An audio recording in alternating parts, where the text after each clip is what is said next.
বন্ধুরা নমস্কার। বিষয় বিদ্বান ও শিক্ষিতের তফাৎ। বন্ধুরা, আমরা খুব স্বাভাবিকভাবেই এই বহু মানুষ, বিশেষ করে সাধারণ মানুষ, এই বিদ্বান আর শিক্ষিতের মধ্যে না একটা তালগোল পাকিয়ে ফেলি। আমরা ঠিক দুটোকে সূক্ষ্মভাবে বিচার করতে পারি না। এই বিদ্বান মানে কি? বিদ্যা অর্জন করা,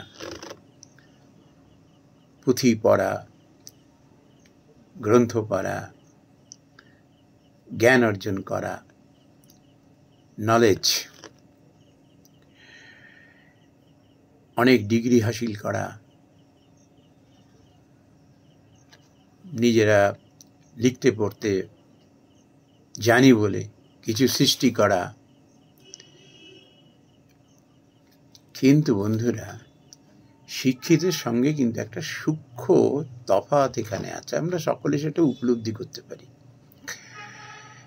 শিক্ষিত মানুষ হলো কিরকম? তার মধ্যে বিদ্যা তো আছেই হয়তো, কিন্তু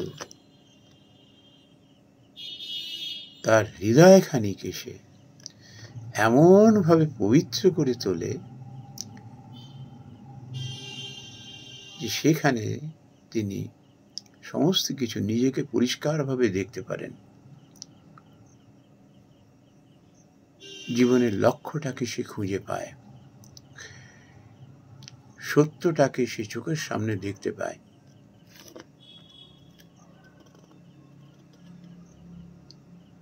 সে বুঝতে পারে ধার্মিক আর অধার্মিকের মধ্যে তফাৎ কি। মানুষের মধ্যে কখনো সে জাত পাত ধর্মের আলোয় সে মানুষকে বিচার করে না।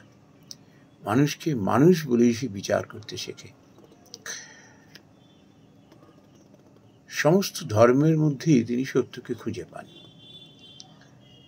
স্বামী বিবেকানন্দ বলেছেন না যে এই আমার ধর্মই শ্রেষ্ঠ, অন্যের ধর্মে অন্যরকম, এই ভাবাটাই হলো বোকামি।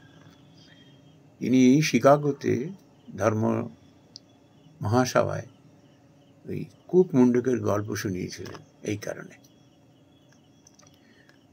আর এই শিক্ষিত মানুষ ভীষণ উদার প্রকৃতির হন, ভীষণ উদার প্রকৃতির, যত মানবিক গুণাবলী তার মধ্যে হয়। আর মানুষকে না খুব আপন করে ফেলতে পারেন, আর মানুষও তাকে খুব আপন করে ফেলেন। তার মধ্যে ধনী দরিদ্র, শিক্ষিত অশিক্ষিত, বিদ্বান অবিদ্বান, এই ধরনের কোনো শ্রেণী বিভাজন তার মধ্যে থাকে না।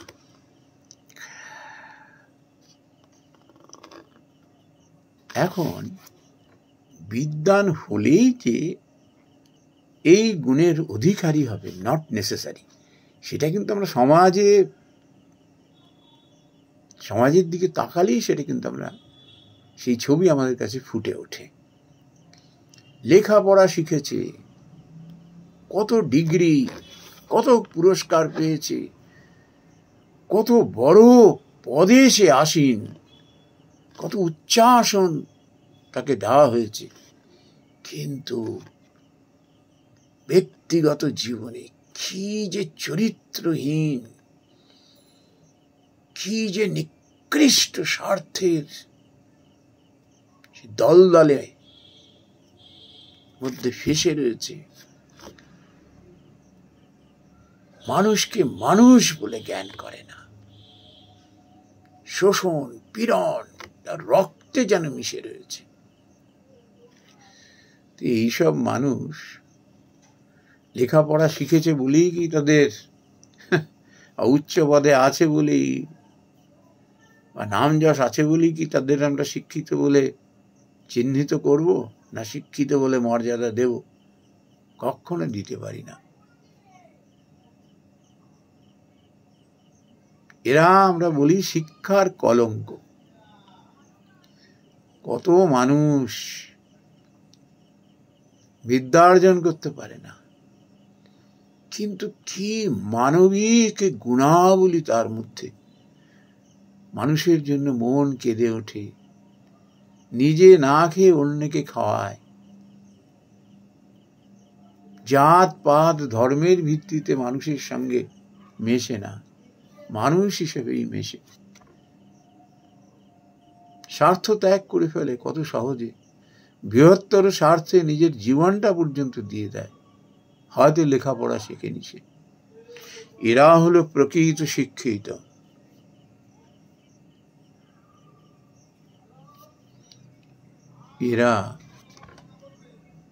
এদের মানব জীবনই সার্থক। আর যারা বিদ্যা অর্জন করে তথাকথিত শিক্ষিত হিসেবে পরিচয় দিয়ে যারা দুষ্কৃতির মতো কাজ করে চলে, তারাই বিদ্যার কলঙ্ক।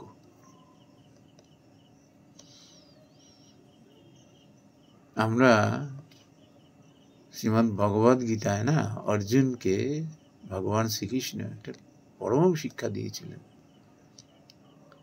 শ্রদ্ধাবান লভতে জ্ঞানম তৎপরো সংযতীন্দ্রিয় জ্ঞানম লব্ধা পরম শান্তি অচিরেণ অধিগচ্ছতি।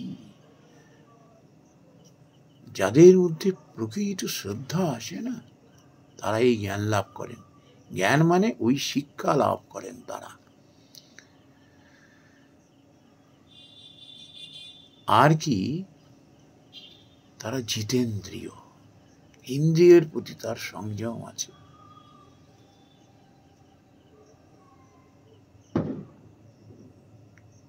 এমন মানুষ যদি বিদ্যা অর্জন নাও করতে পারে, তার শ্রদ্ধা এবং জিতেন্দ্রিয় হওয়ার গুণে সে পরম শিক্ষিত হয়ে ওঠে,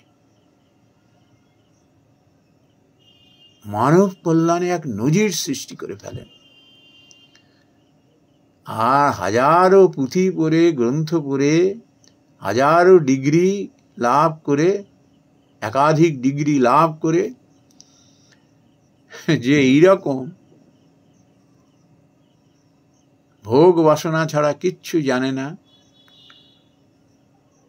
স্বার্থ ছাড়া কিচ্ছু বোঝে না, যার মধ্যে অন্যের প্রতি শ্রদ্ধা ভক্তি ভালোবাসা কিচ্ছু নেই, ইন্দ্রিয়ের প্রতি যার সংযম নেই, এইসব মানুষ পশুর থেকে অধম, পশুর থেকে অধম। একটা পশুকে দীর্ঘদিন ধরে তাকে প্র্যাকটিস করালে সেও কিন্তু মানুষের মতো আচরণ করে, ভালো ভালো উৎকৃষ্ট গুণের অধিকারী হয়। তার কারণ কি? ও প্রভুর আজ্ঞাবাহী হয়ে ওঠে। ও বুঝতে পারে প্রভু যা করছেন আমার ভালোর জন্য, সেই জন্য। আর এরা দুপাতা বই পড়ে, দুটো গ্রন্থ পড়ে, বড় পদ নিয়ে হবে ওর মতো আর শ্রেষ্ঠ কে আছে। আর এই অহংকারে ডুবে গিয়ে ধায়তে বিষয়ং পুংস সঙ্গস্তেষু উপজায়তে সঙ্গাৎ সংজয়তে কাম কামাৎ ক্রোধ বিজায়তে ক্রোধাৎ ভবতি সম্মোহ সম্মোহাসিতি বিভ্রমা স্মৃতি ভ্রংসাৎ বুদ্ধিনাশাৎ প্রণশ্যতি। তার জীবনই বৃথা। মোহগ্রস্ত হয়ে, বিপরীত বুদ্ধিগামী হয়ে যত রকম অধর্ম করতে থাকে, যত রকম নিকৃষ্ট কাজ করতে থাকে, লজ্জা শরম তার মধ্যে থেকে চলে যায়, মানুষকে মানুষ বলে গণ্য করে না। শেষ পর্যন্ত কি হয়? তার মরণ ছাড়া গতি থাকে না। মানুষের অভিশাপ তাকে কুড়ে কুড়ে খায়। ঠাকুর শ্রী রামকৃষ্ণ পরমহংসদেব ভারী চমৎকার নিজের জীবন দিয়ে এটি দেখিয়েছেন, আমাদের অভয় দিয়েছেন। নাই বা বিদ্যার্জন করতে পারলে, নাই বা পড়াশোনা করতে পারলে, তার জন্য আক্ষেপ করো না। নিজেকে তুমি শিক্ষিত করে তোলো। কিভাবে? সৎসঙ্গ করো, ভালো মানুষের সংস্পর্শে আসো। কোনটা গ্রহণ করবে, কোনটা বর্জন করবে তুমি বুঝতে পারবে, কোনটা ঠিক কোনটা বেঠিক তুমি বুঝতে পারবে। নানান মানবিক গুণাবলীর তুমি অধিকারী হবে। নিজের হৃদয়কে তুমি পবিত্র করো, নিজেকে শিক্ষিত করে তোলো।